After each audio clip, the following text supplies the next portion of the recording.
പാർത്ത ആദ്യ വിവാഹത്തിൽ 15 ലക്ഷം രൂപ നഷ്ടമായതുകൊണ്ട് രണ്ടാം വിവാഹം കഴിച്ച ഭർത്താവ് ഭാര്യയോട് ആ 15 ലക്ഷം മുതലാക്കാൻ ബോസിനോടൊപ്പം കിടക്കാൻ പറഞ്ഞു.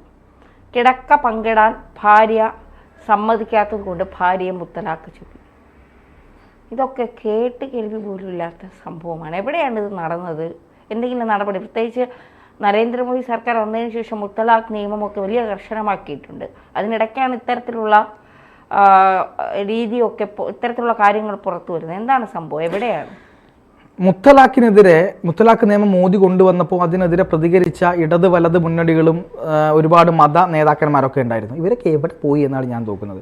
ഇവിടുത്തെ സാംസ്കാരിക നായകന്മാർക്ക് ആമസോൺ കാട്ടിൽ തീ പിടിച്ചാൽ അതിനെതിരെ പോയി പ്രതികരിക്കുന്ന ആളുകൾക്ക് ഈ മഹാരാഷ്ട്രയിൽ, ഇന്ത്യ മഹാരാജ്യത്ത് നടന്ന കാര്യമാണ്.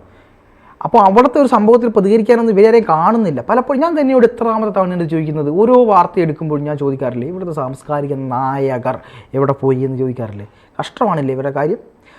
യഥാർത്ഥത്തിൽ ഇത് നടന്നത് മഹാരാഷ്ട്രയിലാണ്. മഹാരാഷ്ട്രയിലെ കല്യാൺ എന്ന് പറയുന്ന സ്ഥലത്താണ് ഒരു സംഭവം സംഭവിച്ചത്. അതായത് സുഹൈൽ ഷെയ്ഖ് എന്ന് പറയുന്ന അവിടുത്തെ ഒരു സോഫ്റ്റ്വെയർ എഞ്ചിനീയർ, ഇദ്ദേഹം ആദ്യം ഒരു വിവാഹം കഴിക്കുന്നു. ആ വിവാഹം കഴിച്ച് ആ വിവാഹവുമായി ബന്ധപ്പെട്ട് അവർ പരസ്പരം എന്തോ പ്രശ്നത്തിലാവുന്നു. അങ്ങനെ പ്രശ്നത്തിൻ്റെ പുറത്ത് ആ വിവാഹം മോചനത്തിലേക്ക് കാര്യങ്ങളെത്തുന്നു. കോടതിയിൽ പോയി ഡിവോഴ്സ് കോടതി മുഖേന ഡിവോഴ്സ് വരുന്നു. അപ്പോൾ കോടതി മുഖേന ഡിവോഴ്സ് ആവശ്യപ്പെട്ടപ്പോൾ ഏകദേശം 15 ലക്ഷം രൂപ ഈ യുവതിക്ക് കൊടുക്കേണ്ടി വന്നു ഇയാളെന്നാണ് പറയുന്നത്. അങ്ങനെ 15 ലക്ഷം രൂപ ഈ യുവതിക്ക് കൊടുക്കേണ്ടി വന്നത് എങ്ങനെ മുതലാക്കുമെന്ന് ആലോചിച്ചിരിക്കുകയാണ് ഇയാൾ രണ്ടാം വിവാഹത്തിന് ഒരുങ്ങുന്നത്. അങ്ങനെ രണ്ടാം വിവാഹത്തിന് ഒരുങ്ങി നല്ലൊരു സാമ്പത്തികമുള്ള വീട്ടിൽ നിന്നൊരു കുട്ടിയെ കണ്ടെത്തുന്നു. അങ്ങനെ കുട്ടിയെ കണ്ടെത്തി ഇയാളുടെ ലക്ഷ്യമെന്ന് പറയുന്നത് ഈ 15 ലക്ഷം ഈ കുട്ടിയിൽ നിന്ന് ഈടാക്കുക എന്നതായിരുന്നു ഇയാളുടെ ലക്ഷ്യം. അങ്ങനെ രണ്ടാമത്തെ കല്യാണം കഴിക്കുന്നു. രണ്ടാമത് വിവാഹം ചെയ്ത് ആദ്യത്തെ 3-4 മാസം നല്ല സ്നേഹമായിരുന്നു എന്നാണ് പറയുന്നത്. അത് സ്നേഹം അഭിനയിച്ചതാണോ ഇനി അതല്ല യഥാർത്ഥത്തിലുള്ള സ്നേഹമായിരുന്നു എന്ന് എനിക്കറിയില്ല. അങ്ങനെ സ്നേഹിച്ച് മുന്നോട്ട് പോകുന്നതിനിടെ ഈ 15 ലക്ഷം രൂപ എങ്ങനെയെങ്കിലും ഈടാക്കണമല്ലോ. ആ പൈസ ഒരുപക്ഷെ കടമുണ്ടായിരിക്കാം, എനിക്കറിയില്ല, അങ്ങനെ എന്തെങ്കിലുമൊക്കെ കാര്യങ്ങളുണ്ടായിരിക്കാം. അങ്ങനെ ആ പൈസ മുതലാക്കാൻ വേണ്ടി ഭാര്യയെ നിർബന്ധിക്കുന്നു. വീട്ടുകാരോട് പണം ആവശ്യപ്പെടാൻ വേണ്ടി പറയുന്നു. ഭാര്യ ഇത് നിഷേധിക്കുന്നു. ഒരു തരത്തിലും കൊടുക്കാൻ അവർ തയ്യാറാവുന്നില്ല. അങ്ങനെ തയ്യാറാവാതിരുന്നതോടുകൂടി ഇയാൾക്ക് പക വർദ്ധിക്കുന്നു, ദേഷ്യം വരുന്നു, ഭാര്യയെ മർദ്ദിക്കാൻ തുടങ്ങുന്നു, പല വിധത്തിലുള്ള ഉപദ്രവങ്ങളാവുന്നു. ഇത് സഹിക്കാൻ പറ്റാത്ത അവസ്ഥയിലേക്ക് ഭാര്യ പോകുന്നു. അങ്ങനെ നിൽക്കുകയാണ്. ഒരു തരത്തിലും ഈ ഭാര്യ പൈസ തരുന്നില്ല എന്ന് മനസ്സിലാക്കി ഇയാൾ കണ്ടെത്തിയ മറ്റൊരു വഴിയായിരുന്നു സ്വന്തം ബോസ്, അതായത് അദ്ദേഹം ജോലി ചെയ്യുന്ന സോഫ്റ്റ്വെയർ എഞ്ചിനീയറിംഗ് ആയി അദ്ദേഹം ജോലി ചെയ്യുന്ന സ്ഥാപനത്തിലെ ബോസിന് സ്വന്തം ഭാര്യയെ കൂട്ടിക്കൊടുക്കുക. എന്നിട്ട് ആ വഴി പൈസ ഉണ്ടാക്കുക. വളരെ മനോഹരമായ നടപടിയാണ്. അങ്ങനെ ആ കാര്യത്തിന് വേണ്ടി ഭാര്യയോട് ഒരു പാർട്ടിക്ക് ഈ സുഹൈൽ ഷെയ്ഖ് ഭാര്യയെ വിളിച്ചു കൊണ്ടുപോകുന്നു. ഭാര്യയോട് പാർട്ടിക്കിടയിൽ പറയുന്നു, എൻ്റെ ബോസിനൊപ്പം നീ ഒന്ന് അഡ്ജസ്റ്റ് ചെയ്യണം എന്ന നിലയിൽ സംസാരിക്കുന്നു. പറ്റില്ല എന്ന് പറഞ്ഞ് ഈ കുട്ടി പൊട്ടിത്തെറിക്കുകയാണ്. അങ്ങനെ അവിടെ വലിയ ഒരു സംസാരം തന്നെ ഉണ്ടാകുന്നു. പിന്നീട് അത് ആ പാർട്ടിയൊക്കെ കഴിഞ്ഞ് അവർ വീട്ടിലേക്ക് എത്തിയപ്പോൾ വീട്ടിൽ നിന്ന് ഇതിൻ്റെ പേരിൽ വലിയ അടിയും കച്ചറയും ഉണ്ടാകുന്നു. ഇയാൾ ഭാര്യയെ മർദ്ദിക്കുന്നു. എന്നിട്ട് വീടിന് വെളിയിലേക്ക് തള്ളി, ഇനി നീ ഇവിടെ കയറേണ്ട, നിനക്ക് ഇങ്ങോട്ട് പ്രവേശനമില്ല എന്ന് പറഞ്ഞ് കല്യാണിൽ സ്ഥിതി ചെയ്യുന്ന ഇവരുടെ വീട്ടിൽ നിന്ന് ഈ പാവപ്പെട്ട പെൺകുട്ടിയെ അടിച്ചിറക്കി. സ്വന്തം ഭർത്താവാണ് ചെയ്യുന്നത്. അവർ ഉടനെ തന്നെ തൊട്ടടുത്ത പോലീസ് സ്റ്റേഷനിൽ പോയി പരാതിപ്പെട്ടു. പരാതി സ്വീകരിച്ച പോലീസ് നേരെ വീട്ടിൽ ചെന്നു. കാര്യങ്ങൾ അന്വേഷിച്ചു. വിശദമായി കാര്യങ്ങൾ അന്വേഷിച്ചതിൽ നിന്ന് ഇത്തരം ഒരു പൈസ ഇദ്ദേഹത്തിന് നഷ്ടമായിട്ടുണ്ടെന്നും ഈ പൈസ തിരിച്ചു പിടിക്കാൻ വേണ്ടിയാണ് ഇദ്ദേഹം ഈ കാര്യം ചെയ്തതെന്നും പോലീസിന് മനസ്സിലായി. മാത്രവുമല്ല, ഈ ബോസിന്റെ കൂടെ അദ്ദേഹത്തിന്റെ ലൈംഗിക താല്പര്യങ്ങൾക്ക് നിന്നു കൊടുക്കാത്തതിന്റെ പേരിൽ ഈ കുട്ടിയെ മുത്തലാക്ക് ചൊല്ലിയിട്ടാണ് ഈ വീട്ടിൽ നിന്ന് ഇറക്കി വിട്ടത്. ഇനി നീയും ഞാനും തമ്മിൽ യാതൊരു ബന്ധവുമില്ല, 1-ാം തലാക്ക് 2-ാം തലാക്ക് മുത്തലാക്ക് എന്നൊക്കെ പറഞ്ഞുകൊണ്ട് ഡിവോഴ്സ്ഡ് എന്ന് പറഞ്ഞ ആ കുട്ടിയെ പുറത്തേക്ക് വിടുകയാണ്. എത്രമാത്രം ക്രൂരമാണ് ഇത് എന്നാണ് നമ്മൾ മനസ്സിലാക്കേണ്ടത്. അപ്പോൾ അങ്ങനെ വല്ലാത്തൊരു അവസ്ഥയിലേക്ക് കാര്യങ്ങൾ പോയിക്കൊണ്ടിരിക്കുന്ന ഒരു അവസ്ഥയിലാണ് ഈ കുട്ടി പരാതിപ്പെടുന്നതും പോലീസ് ഇത് കണ്ടെത്തുന്നതും. ഞെട്ടിപ്പിക്കുന്ന ഇത്തരം സംഭവങ്ങൾ പല ഭാഗങ്ങളിലും നടക്കുന്നുണ്ട് എന്ന് നമ്മൾ കഴിഞ്ഞ ദിവസം തന്നെ ചർച്ച ചെയ്തിരുന്നു. ഈ മുത്തലാഖ് ബില്ലൊക്കെ കൊണ്ടുവന്ന് മുത്തലാഖൊക്കെ ക്രിമിനൽ കുറ്റമാക്കി മാറ്റുന്ന ഒരു ബില്ല് വന്നതിന് ശേഷവും ധൈര്യപൂർവ്വം ഇവർക്ക് മുത്തലാഖ് ചൊല്ലാൻ കഴിയുന്നു എന്നുള്ളതാണ് എന്നെ അത്ഭുതപ്പെടുത്തുന്നത്. മഹാരാഷ്ട്രയിൽ അല്ലെങ്കിൽ ഉത്തരേന്ത്യയിലൊക്കെ മുസ്ലിങ്ങൾക്ക് തീരെ സ്വാതന്ത്ര്യമില്ല, ജീവിക്കാൻ കഴിയുന്നില്ല എന്നൊക്കെ പറയുന്നിടത്ത് ഒരു സോഫ്റ്റ്വെയർ എഞ്ചിനീയർ ആയിട്ടുള്ള ഒരു വ്യക്തി യാതൊരു പ്രശ്നവും ഇല്ലാതെ തൻ്റെ ഭാര്യയെ ബോസിന് അയാളുടെ ലൈംഗിക താല്പര്യങ്ങൾക്ക് വേണ്ടി ഉപയോഗിക്കാൻ ഭാര്യയെ നിർബന്ധിക്കുന്നു, എന്നിട്ട് മുത്തലാഖ് ചൊല്ലുന്നു. അപ്പം ഇവർക്ക് ഈ പറയുന്ന സ്വാതന്ത്ര്യമൊന്നും ഇല്ല എന്ന് കേരളത്തിൽ കിടന്ന് പറയുന്ന ആളുകളൊക്കെ എവിടെയാണ് ഉള്ളത്?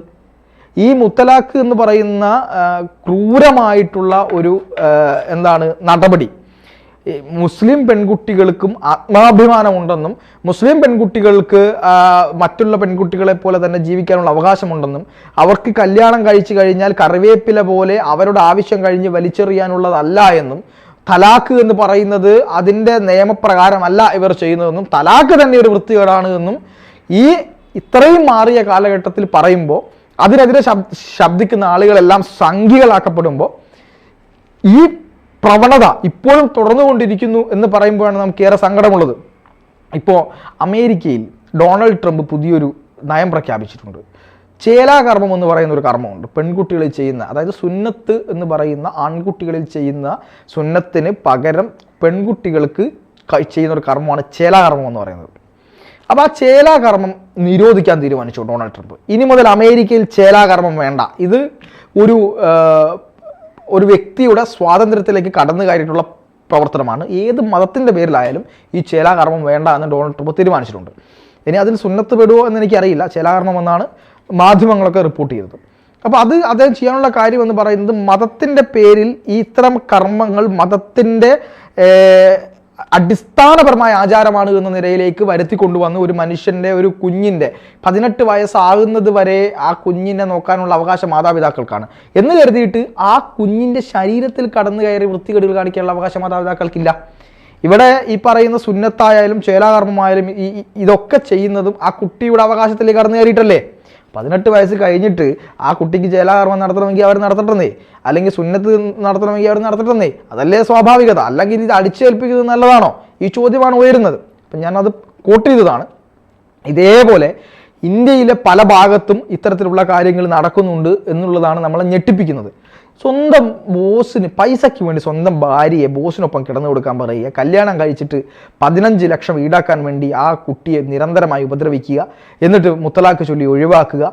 ഇത്തരം ക്രൂരതകൾക്കെതിരെ പ്രതികരിക്കേണ്ടത് ഇസ്ലാമികമായിട്ടുള്ള പണ്ഡിതന്മാർ തന്നെയാണ്. ഇസ്ലാമികമായിട്ടുള്ള പൗരപ്രമുഖരുടെ ഭാഗത്തു നിന്ന് പണ്ഡിതന്മാരുടെ ഭാഗത്തു നിന്ന് നവീകരണത്തിന് വേണ്ടി ശ്രമങ്ങൾ നടന്നില്ലെങ്കിൽ ഇസ്ലാം വലിയ രീതിയിൽ പരിഹസിക്കപ്പെടും. കാരണം ഇപ്പോൾ ഒരുപാട് വിമർശനങ്ങൾ ഇത്തരം രീതികൾക്കെതിരെ വരുന്നുണ്ട്. ഈ ഏതൊരു മതത്തിലും ഇപ്പം സതി എന്ന് പറയുന്ന ഒരു ദുരാചാരം ഉണ്ടായിരുന്നു. ഹൈന്ദവീയമായ പാരമ്പര്യത്തിൻ്റെ ഭാഗമാണ് എന്ന് പറഞ്ഞുകൊണ്ട് ഭർത്താവ് മരിച്ച സ്ത്രീക്ക് ജീവിക്കാൻ അവകാശമില്ല, അവർ വെള്ള വസ്ത്രവും കൊടുത്ത് ഒരു ഇരുട്ട് മുറിയിൽ കഴിയണമെന്ന ഒരു നിയമം ഒരു ഭാഗത്ത്, അതിൻ്റെ അപ്പുറത്തേക്ക് ഭർത്താവ് മരിച്ചു കഴിഞ്ഞാൽ പിന്നെ ആ സ്ത്രീയുടെ ജീവിതവും അവസാനിച്ചു എന്ന് കരുതി സ്ത്രീയെ ഒരടിമയെ പോലെ കണ്ട് നടപ്പിലാക്കിയ ഒരു വൃത്തികെട്ട കിരാത നിയമം എവിടെ ഉണ്ടായിരുന്നു? ഹിന്ദു സമൂഹത്തിലുണ്ടായിരുന്നു.